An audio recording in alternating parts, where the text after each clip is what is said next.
Boker Tov, on reprend Bezrat Hashem Yitbarach.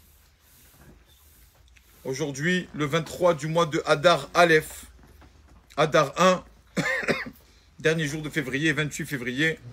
On commence d'abord par une halakha. Après, Bezrat Hashem, continuerai par une histoire que j'ai vue tellement belle. J'ai dit, je la garderai pour le cours quand je reviens en France. Donc, déjà, la halakha. Donc, on s'était arrêté sur la Hamida. Comment se tenir pendant qu'on parle à Kadosh Baruch Hu, pendant la Hamida. Alors, voilà, tout simplement, le Shulchan Aruch nous dit Maniach Yadav Alibo. Je parle quelqu'un qui n'a pas le livre dans la main, quelqu'un qui fait la Hamida par cœur. D'accord. Quelqu'un qui a le livre dans la main, bien sûr, il tient le livre dans ses deux mains, il regarde dans le Sidour, quand il fait sa Hamida. Mais quand quelqu'un fait sa Hamida par cœur, il se concentre plus comme ça. Comment doit-il se tenir physiquement devant un Kadosh Baruch Hu? Il y a une certaine tenue à avoir. Il doit avoir ses mains, donc, devant comme ça, à côté de son cœur, comme un serviteur qui parle à son maître. La main droite sur la main gauche. Toujours la main droite sur la main gauche. Pourquoi? On sait que la main droite, la droite est la main la plus importante dans la Torah. Une des raisons parce que, avec cette main, on montre les taramim au rabbin quand il lit la Torah. Alors on l'aide des fois, on l'aide pour lui faire les taramim, lui montrer l'intonation de la lecture de la paracha. Comme on lui montre, on appelle ça le sommaire, la personne qui aide le rabbin. Comme il lui montre avec sa main droite, la main droite a une certaine kedusha importance, sainteté. Donc la main droite a beaucoup d'importance. On a vu, d'abord Netilat, on fait d'abord sur la main droite. On a vu souvent la droite, voilà. Et donc, c'est pour ça que la droite, on dit en Kabbale, je sais pas, on dit la Kabbale que la droite c'est la rahamim, la miséricorde. Et la gauche, c'est un peu la rigueur. Donc, toujours la droite, la miséricorde, c'est on demande la miséricorde. Donc, toujours la droite sur la gauche, comme ça, on doit avoir les mains devant Akadosh Baruch Hu. Pas mettre les mains comme ça, sur la hanche ou quoi, on se croit au bar. Non, il y a une certaine tenue, on lui parle, on a les mains, normalement, on a les mains comme ça. La droite sur la gauche. D'après Rabbi Moshe Cordovero, grand kabbaliste, tout le monde connaît, qui a écrit le livre Tomer Dévorant, on en a parlé plusieurs fois, ce livre, qui est un livre que les rabbanim ont garanti que celui qui étudiera ce livre, il sera sauvé de la maladie connue. Donc Rabbi Moshe Cordovero nous dit que, ça c'est kabbalistique, je ne comprends rien, il dit que c'est bien de cacher les pouces. D'après la Kabbale, il ne faut pas montrer les pouces. Donc, il faut mettre le pouce de la main droite dans la main gauche, et le pouce de la main gauche dans la main droite, les cacher. Comme ça, en fait, il faut cacher les pouces quand on se tient comme ça devant Kadosh Baruch Hu. Quand on fait la mida, voilà la meilleure des positions. Être comme ça, comme un serviteur qui parle devant son maître. Alors, bien sûr, quand on a le sidour, c'est normal, on le tient avec les mains, c'est tout à fait normal. Comme on est encore le mois de Hadar, juste on termine, il nous reste encore une semaine pour terminer le mois de Hadar, Aleph. Donc justement, je vais raconter cette histoire qui est tellement belle. Une histoire avec Rabbi Aharon de Karlin. Rabbi Aharon de Karlin donc, avait des centaines de chassidim, d'élèves. Et il y avait parmi ces centaines d'élèves, il y avait deux élèves qui étaient voisins. Deux élèves qui étaient voisins. Un qui était, Baruch Hashem, riche, aisé, il ne manquait de rien.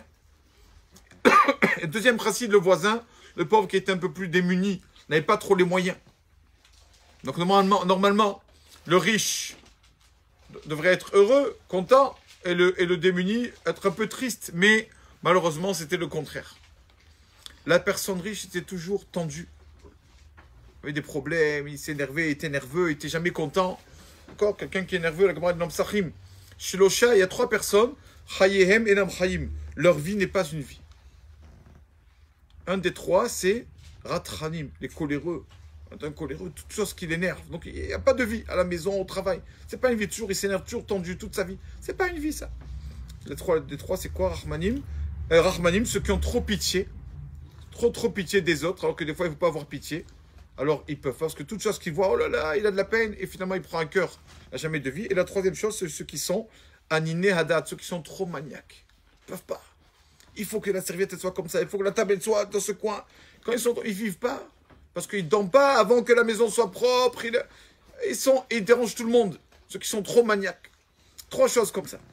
Et donc, ce monsieur qui était riche était toujours stressé, nerveux. Toujours, il n'était pas content, le problème avec ses biens, etc. Tandis que son voisin, qui était démuni, le chassid, était bien. Oh Hachem, ce que Hachem m'a donné, j'ai de quoi manger. Comme dit Shlomo Ameler, Tov Patrareva, il vaut mieux un pain rassis, Veshalva, avec la tranquillité, Mi Baït Malé Zifreriv, qu'une maison pleine de viande, mais pleine de disputes. D'accord, il vaut mieux un peu, mais on est bien à la maison. Tout le monde le sait. Et donc, les deux voisins comme ça, et le voisin riche qui était jaloux de son voisin pauvre, il dit, comment? Moi, j'ai de l'argent, je suis toujours tendu, énervé, et lui, il est bien, alors qu'il n'a rien. Et qu'est-ce qu'il a fait? Comme c'était quelqu'un de très riche, il avait, au Hachem, il connaissait les gens politiques, tout ça, il connaissait les dirigeants. Qu'est-ce qu'il a fait? Est arrivé la fête de Sukkot, il dit ça, j'en ai marre. J'en ai marre de moi être triste et mon voisin toujours heureux. Il a fait en sorte, il a demandé à tous les marchands de bois pour la Soukha, je vous interdis de lui vendre à mon voisin, là, le chassid, des bois pour la Soukha. Je veux pas qu'il ait de Soukha. Comme ça, au moins, fête de Sukkot arrivera, moi je serai content dans ma Soukha et mon voisin sera triste, sans Soukha. 7 jours sans Soukha. Il ordonne à tous les commerçants, les grossistes de bois. Rien. Celui-là, là, regardez son adresse. Pas de bois. D'accord. Et donc, il fait comme ça, il est tout content. Il dit, il va arriver le soir de Sukkot. Moi, je vais faire mon kiddush. Ouviom, simchatre, mais les moadé. Et lui, je vais l'entendre pleurer. Là, je vais être bien, je vais être content. Et arrive quelques heures avant la fête de Sukkot, là, pardon, la nuit, la veille de Sukkot, avant qu'elle Sukkot. Et il entend, il est dans son lit, tranquille, et il entend. Il entend quelqu'un qui tape, marteau, du bois, des clous. Quoi, il a du bois? C'est impossible. Il regarde par la fenêtre et il est vraiment dévasté. Il dit, comment? Qui c'est qui lui a donné du bois? Qui c'est qui lui a donné du bois? Et tellement énervé, il dit, bon, je ne vais pas le voir et tout, je vais faire quelque chose, je ne sais pas comment je vais faire. Il dit à sa femme, tu te rends compte, le voisin, là, celui-là, il n'a pas d'argent, il a du bois. Je comptais qu'il n'ait pas de bois comme ça un peu. C'était ma seule arme pour l'attaquer. Et pendant la fête de Sukkot, il arrive, il le voit à la synagogue. Ça va, Chag Sameach, Chag Sameach. Vous savez, souvent les voisins, malheureusement, ils font semblant. Chag Sameach et tout, ils rigolent, mais en fait, ils nous aiment pas. On le sait, ça. Et donc, il le voit, Chag Sameach, tu vas bien? Oui. Ça va? Comment, dis-moi, comment tu as eu ta soukha? Comment tu as eu ta soukha? Je peux savoir? Comment tu as eu du bois de la soukha? Moi, j'en ai... Il paraît que ce n'est pas tellement accessible financièrement. Comment tu as eu du bois? Tu peux me dire? Mais tu sais d'où j'ai eu le bois? Si tu savais.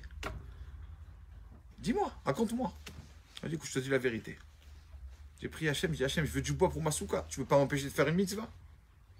Tu sais qui c'est qui est venu me voir? Tu sais qui c'est qui m'a donné le bois, qui m'a... Cadeau, hein, je ne l'ai même pas acheté. Cadeau. Dis-moi. Il lui a dit, le malach avec l'ange de la mort. L'ange de la mort, quoi. Mais c'est un commerçant, il vend du bois maintenant lui aussi. Tout le mal qu'il nous fait aussi, il est commerçant. Il lui a dit, je vais te dire la vérité. Je vais te dire la vérité. Bon, t'as une vraie histoire, c'est pas peut-être rigolote, peut-être, mais c'est une vraie histoire. Je vais te dire la vérité. Ce matin, d'accord, donc veille de Sukkot, je rencontre quelqu'un en bas de chez moi, mais je suis l'ange de la mort. Comme tu es quelqu'un qui est toujours, mais Kabel, il sourit, tu reçois les épreuves d'Hachem avec amour.